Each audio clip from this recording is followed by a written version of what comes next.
What's up guys, Wix here with another Raid Shadow Legends video. We're going to be continuing on with the free-to-play friendly guides, and today we're going to be talking about Ice Golem. So it's quite possibly the least important dungeon. There's only really a couple of sets that you're going to be looking for, and that is, one of them is Resistance. You can see that I barely ever farm Ice Golem. I have like such a very low supply of these sets. Another good one you'd be looking for is Provoke. Taunting set can be useful, especially for Hydra or Arena. I've only got one decent taunting set, and it's on my Necmo. Retaliation is a niche useful set for champs like Frozen Banshee or Vrask, where all their power comes from their A1 and you just want them to get off counterattacks. And then the last set you'd be looking for is Reflex. I've only got one set really equipped on my Cold Heart, but this is good for champs like Cold Heart, where you want them to refresh their one impactful move and you turn off their other move.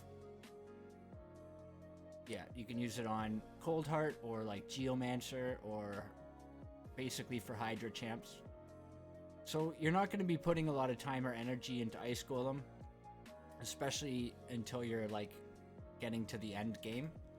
So essentially what I'm showing you here is just the team you're going to use, or an option for a team to use to finish your Arbiter missions. When you're dealing with free-to-play champions, low-budget champions, the thing you're really missing to make Ice Golem a consistent run is an area of effect decrease attack. Because of the mechanics of the boss, we're going to go ahead and start here. Because of the mechanics on the boss, decrease attack is like the most consistent way to decrease the damage you're taking. The major dangerous move from the boss is the counter attack that you trigger when you get the boss down to certain hit points thresholds. And if there are any minions alive when he uses that move, it ignores all your defense. So that's why Ice Golem is so inconsistent. Until you get some better champs that have AoE decrease attack. Like if you've got Ultimate Death Knight, he works really well. If you did the fusion for Uko, he works really well. Champs like Stag Knight or Ursula the Mourner. Basically, Duck the Pierced. The problem with these single target, I brought both Bogwalker and Runic Warder. They both have a decrease attack in their kit, but it's single target, so when the minions are up, they're not going to use it on the main boss. But when you're just trying to do the auto runs or the Arbiter mission, I do recommend you take control and target the boss until it has decreased attack on it. If you don't have the champions to do a consistent auto run. And that's why for the longest time I avoided doing Ice Golem. Even during fusions, I would prefer to use extra shards and get the extra fragments or whatever from the summon rush, and then just avoid farming Ice Golem altogether. So the first wave in 20 here is not too problematic. These witnesses, I think their name is, have their self-cleanse with counterattack, which can be an issue for speedrunning. But if you have a team built like this, you'll get through it eventually. The second team, you do have these Terror Beasts here that are going to put out a reflect damage. So when you're bringing a nuker like Kale, as soon as the reflect damage is up, he'll often kill himself if he's doing enough damage to them. So you want to avoid bringing any big nukers to Ice Golem, because like I said, with that retaliate attack from him, that's the fastest way to wipe your team, is to trigger a counterattack while the minions are still up. So as with all these level 20 dungeons, they've got 200 resist, 200 accuracy. So you want to be building at least 200 accuracy on your debuffers. And then in terms of resistance, if you get up to 300 resistance, then they'll have an 11% chance to land their debuffs on you. If you go up to like 400 resistance, that's when you get closer to the 3% chance. So ideally you'd have like 350 to 400 resistance, but in early game that's really hard to get. So I think my apothecary is the only one built with resistance here, and everybody else should be taking the majority of the debuffs. So again, you bring the apothecary Broadmaw, apothecary plus reviver combo, and that just makes sure no matter what happens to your team, you're going to be able to revive people and keep them going.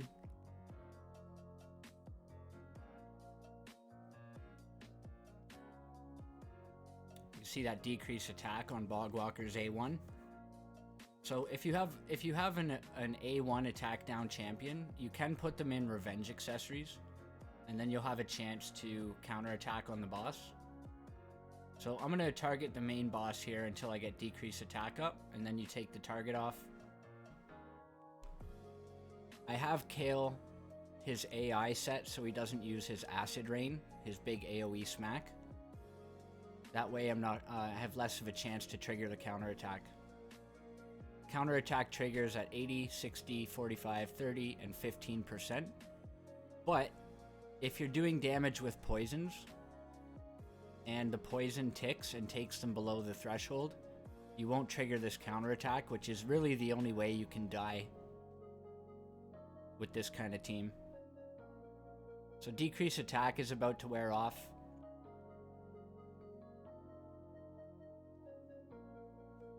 So you'll notice once he takes his turn, if you're doing this for the Arbiter missions, just click on him again.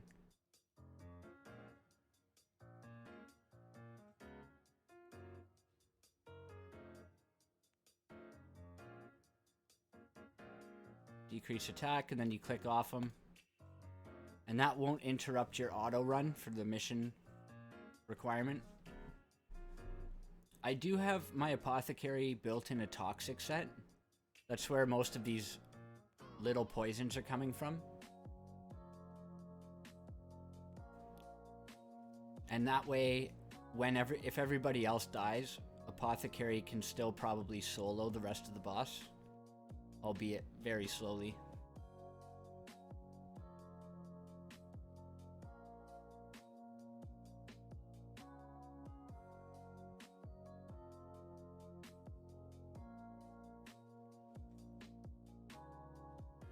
Another option you can use is bringing an Armiger and hoping he gets his block revive off on the minions.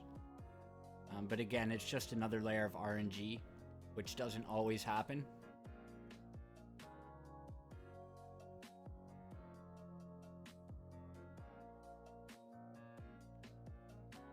Trying to get a decrease attack. He resisted.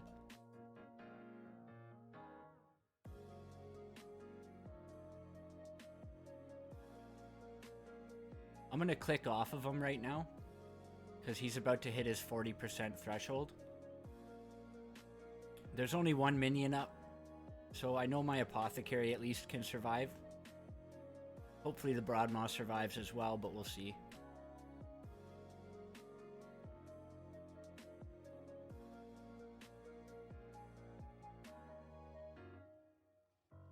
And you see all the poisons ticking him down.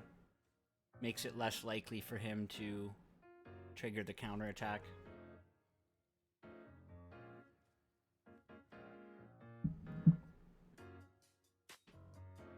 Once you get further into the game, you get champs like Scyl of the Drakes, Arbiter, Vizix can be good here. And then hopefully you'll pick up some kind of solid poisoner. You can use Frozen Banshee to solo the boss in a really tanky regen and immortal build. Or if you get a champ like Venomage or Myceliac Priest Ornn, or, you know, Theodore, basically anyone with AoE poisons, you can use them as well. Or Drexstar. Drexstar works too. So that's 20. I would recommend only farming Ice Golem during fusions. And yeah, that's basically it. And avoid it whenever possible. When you're moving up to 24, if you want to farm 24, I would probably go with a team like... Well, by now you'll have Drex, Scyl. Apothecary is still good here. And then you can use Dark Elhain, and every time your team gets frozen, she does a big counterattack. But if your champs aren't built super tanky, it's a good way to die. So it's not really consistent. And then champ like Frozen Banshee could be good, just to rack up those poisons. And then I'll throw in someone like a Gnarlhorn. Gnarlhorn in a Frost set, just to provoke the minions and keep all the aggro on him.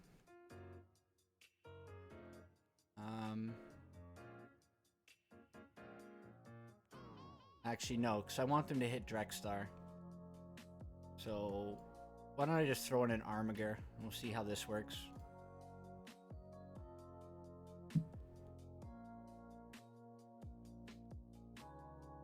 So for consistent runs, again, the name of the game is low damage, high survivability, high sustain. And try to do all your damage with poisons and HP burns.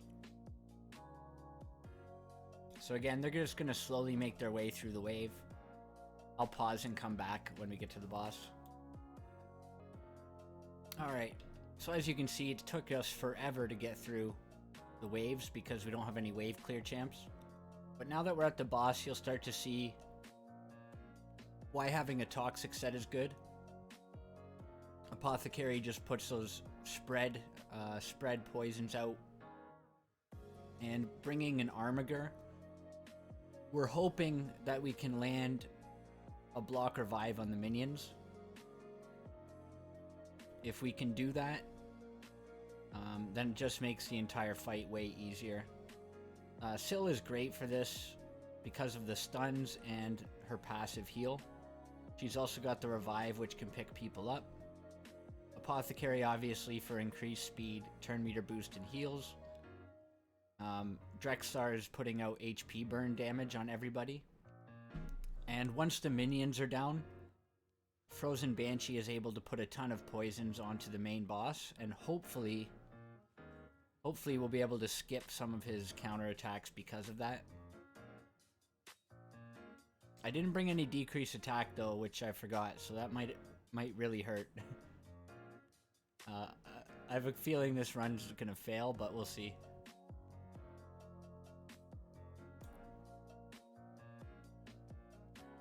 I do have Scyl and Drexstar built out very tanky, so... Yeah, and the boss is just slowly dying to hit point burns and poisons.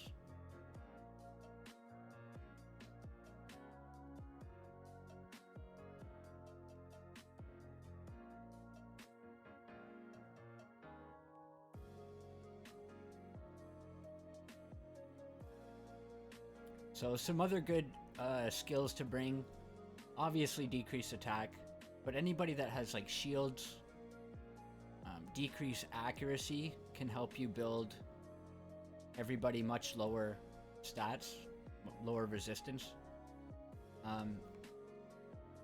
Cleansers are really good, so if you have like a reliquary tender, you can bring her for the cleanses and the heals.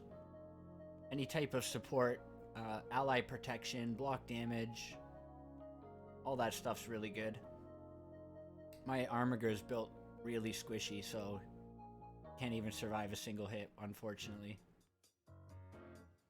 Okay, so now that we're on the boss, we'll get a Brimstone on. Frozen Banshee missed her poison sensitivity, so she should be putting a bunch of poisons on right now, but she's not. kind of unfortunate.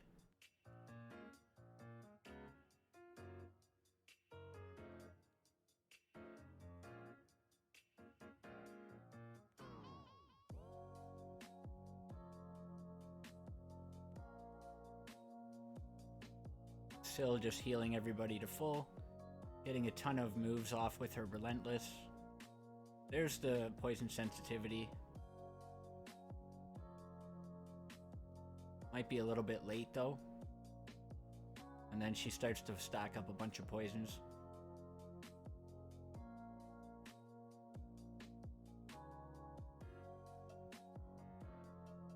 It's really hard to get like 100% consistency Ice Golem team. Okay, so now that the minions are back up, yeah, he's gonna deal himself a lot of damage with the poisons. So that'll probably finish him off here.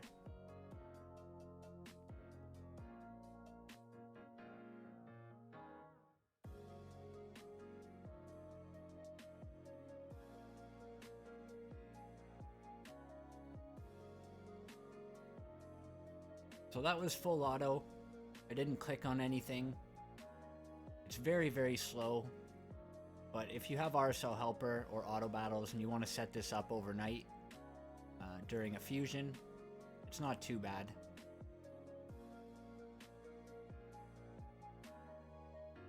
And then finally, I'll show you the team that I use to farm it. If you get a champ like Venomage or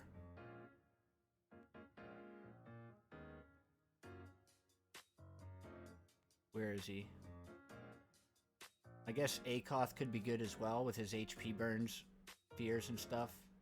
Reliquary Tender's good. My Kiliak Priest Ornn can sub in for the Venomage. Or if you have an Ultimate Death Knight, you can equip him in a Toxic set. I think he can also sub in spot of the Venomage. But I just have these two built very well. So this is what I use. And then bring it in with food. No AI presets, they just go and do their thing. So you'll notice that the waves are much faster because Venomage does the AoE poisons. It just takes them down super quick compared to my last team.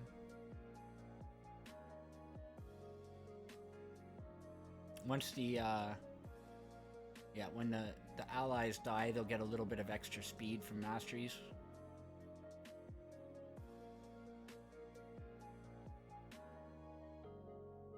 And that's why the self cleanse there really slows down the run, because now he can't do poisons and Scyl can't stun him either.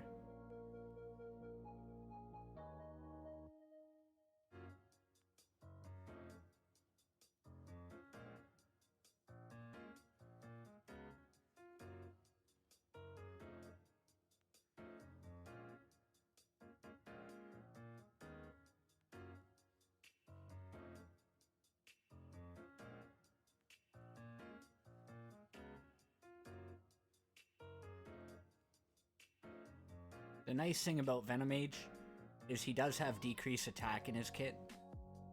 So once the minions on the Ice Golem die, he'll likely get a decrease attack off on the boss.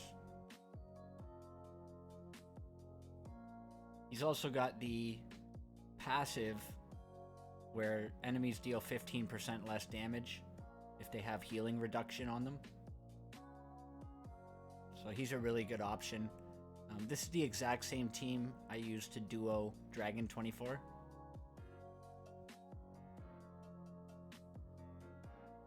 And again, just doing it with 2 champions makes it much more consistent and also easier to gear.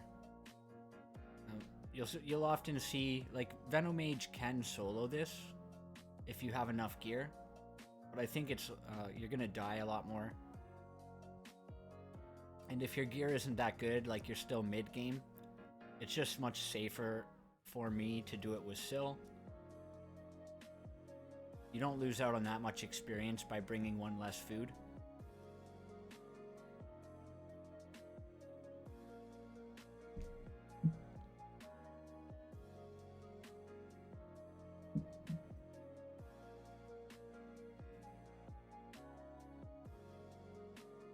I have my Veno built not only for this, but for hard Doom Tower waves. So I don't think he has enough resistance to resist the debuffs. Which is fine, because if he dies, Scyl should be able to survive, and she'll just heal him, revive him up.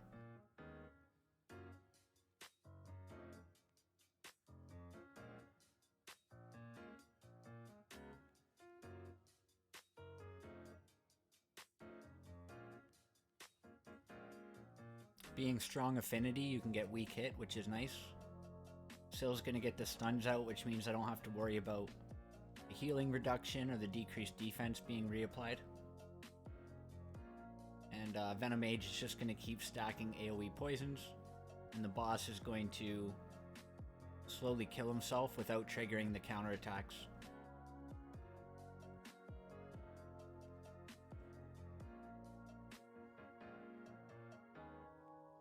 I think it can still fail, but it's very, very rare. I don't think it's happened to me yet, so it would be a situation where the poisons take him down to a threshold. It would be down here somewhere. If the poisons don't do enough damage to take him through a threshold, right after resummoning the minions, he can probably one-shot my champions.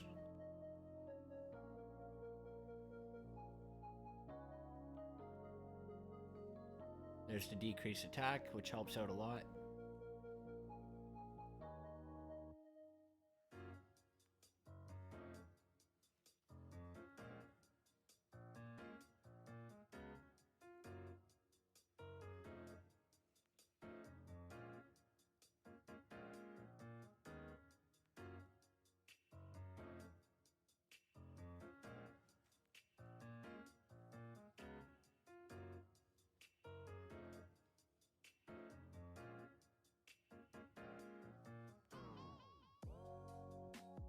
Not the quickest run, but if you're just doing this for during fusions, you can level some food while you do it. 5 minutes a run, just let it run overnight or with RSL Helper.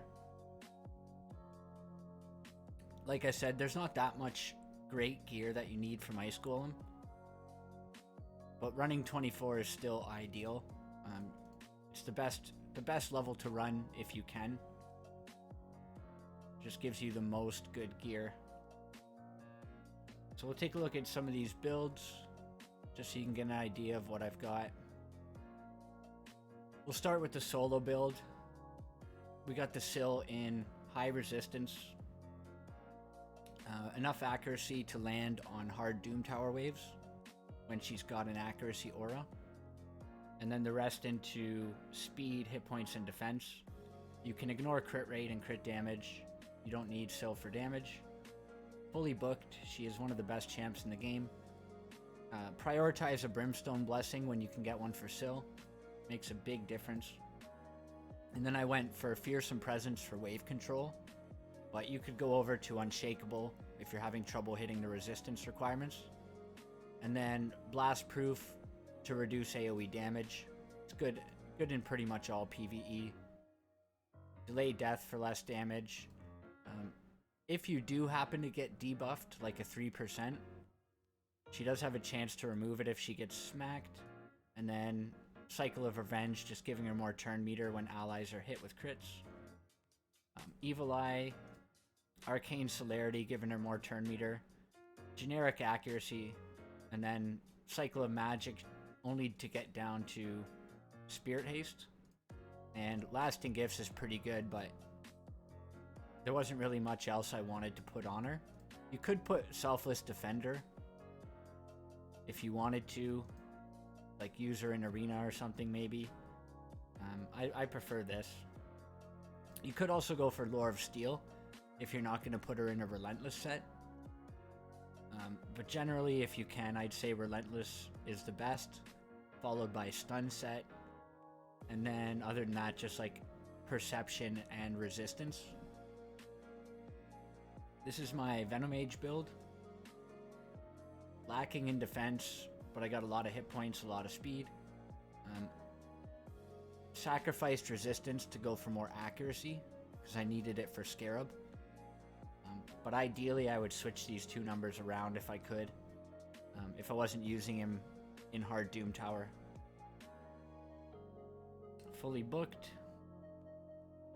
And then go down here. Blast Proof to help him survive. Bloodthirst just to give him a little bit of extra healing when he's going through the waves. I don't know if it really makes that big of a difference, but that's what I chose. And then we come down here with the accuracy tree down to Oppressor, which just gives him more turn meter fill rate whenever he's got debuffs out. Those are the two I use for this Duo 24. Drextar's in a generic lifesteal and perception build. Nothing too crazy. I use him in Griffin in the hard Doom Tower. I use him in Frost Spider, but I have to switch out some gear to give him more accuracy. Although now that I have Lydia, I don't need to put an HP burn up on the Frost Spider, so I can just power it down. Again, Brimstone Blessing. For Venomage, there wasn't really a good blessing I could come up with, so I just went Faultless Defender for some hit points. And if he's getting hit by multi-hits on waves, he's going to take slightly less damage. Another good one, if you're not building him in Resist, could be the one that gives you, Carapace. Champion receives less damage when under freeze. So that, and stun. So like these could be good for Dragon and Ice Golem. And it gives him some defense, which is fine.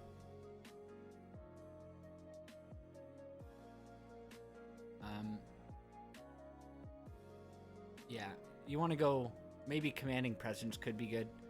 If you have it level 3 or 4.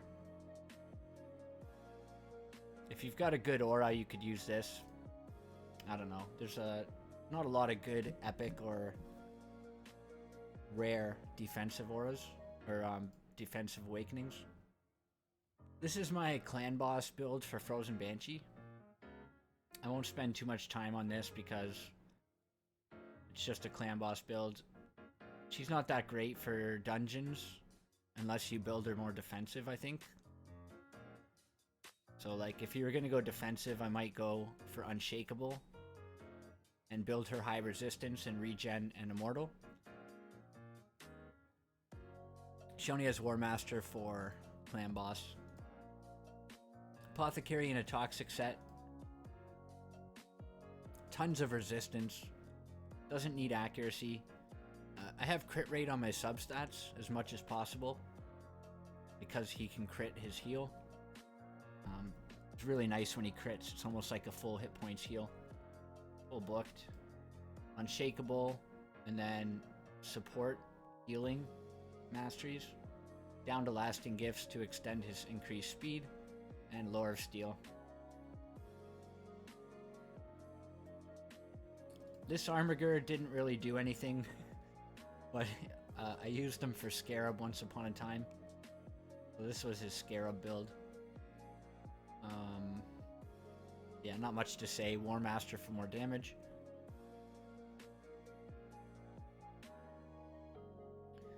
Broadmaw ideally would be in a higher resistance build. If you could get him up to like 350, 400 resistance, that would be ideal. You don't really need the accuracy for dungeons, although it is helpful to getting the A1 freeze off. Not completely necessary. And then the rest into speed, defense, and hit points. I do have him fully booked. He is an insanely good carry champion for progression. Because he revives 2 allies and puts block damage on them, it means they can survive one more turn guaranteed. And in the early game, you're going to build most of your champs with lifesteal. So that just guarantees they get a turn off and maybe heal back up to full. I did do Timely Intervention. I could have gone Unshakable. And probably Unshakable is better and put him in a resistance build. Bogwalker is just in some trash lifesteal gear. Another solid champ in the early game. A1 attack down, increased defense, and then his passive puts out a reflect damage, which isn't that useful, but it's, you know, something. I have him with War Master because I used to use him in Clan Boss. If I was going to build him specifically for dungeons, I'd probably, again, go Unshakable, build him high resist. Once you start building champions in high resist, you realize how completely busted it is. Here's my Runic Warder.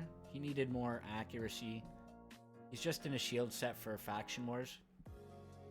His A2 has the decrease attack, and then his A3 is reflect damage and continuous heal. He can be decent in Fire Knight progression and Ice Golem progression. He's also not too bad in Faction Wars, but there are a lot better champs to use. I just have him with some defensive, offensive masteries. And finally, we've got Kale. So this is his hybrid nuking / dungeon / clan boss build. Early game, you're going to have everybody in lifesteal. Kale only needs 85% crit rate to cap out on his A2. And in dungeons, if you're building him specifically for dungeons, you could scrap the attack, scrap the crit rate, just build enough accuracy to land his poisons, and the rest into speed, defense, and attack, or speed, defense, and hit points. Phantom Touch for some extra damage, and then War Master for Clan Boss. For a dungeon build, I'd probably just keep him in War Master for the lifesteal procs. Actually, that's a good point about any champion you have in lifesteal. You do want to keep them in War Master so they can heal up off the boss when this procs. Yeah. In terms of specifically Ice Golem, there's a ton of really good champs. Like decrease attack, decrease ac, revive with block damage, Uko.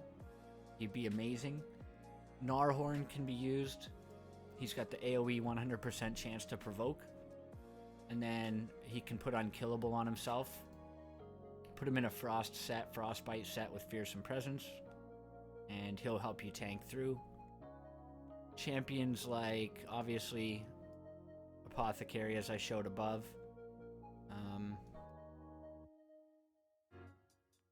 Yeah, anyone with good support, good heals, good cleanses, good shields. When you eventually get Mithrala and Lydia, Mithrala would be amazing in Ice Golem because she can't be debuffed when you build her correctly, basically. She would put out poisons on her A1 and increase defense, as well as strengthen and a shield. And then Lydia would be, again, very useful. She's got strengthen and increased speed. Fear on the A1. Poison sensitivity, block buffs, block active skills. And I put her in a big resistance build. Ultimate Death Knight. Another good like solo or duo champion. He's got AoE fear and decrease attack. Shield with continuous heal. And his passive, when allies die, he just starts going super speed. Yeah, there it is. Increases his hit points, defense, and speed by 10% for each dead ally.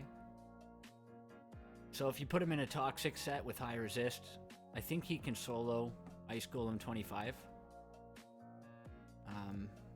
But I've never built him that way. I was just testing him out in Doom Tower with this build. So yeah, that's about it. I would avoid farming Ice Golem unless you really have to, like for fusion. The gear sets aren't all that useful or great until you get to like end game, and by the time you're end game, you're gonna have some of these champs that can make duo or solo farming it much easier, and then you're gonna be getting experience the whole time and be able to farm 24 consistently instead of trying to struggle to put together a team on level 20. So that's it. Thanks for watching, guys. I will be doing another video guide on Fire Knight, and then Spider eventually, as well as the rest of the Doom Tower bosses that I haven't covered so far. So if you enjoy the guides and you like to support the channel, please subscribe, hit the like button, and leave a comment. Love ya.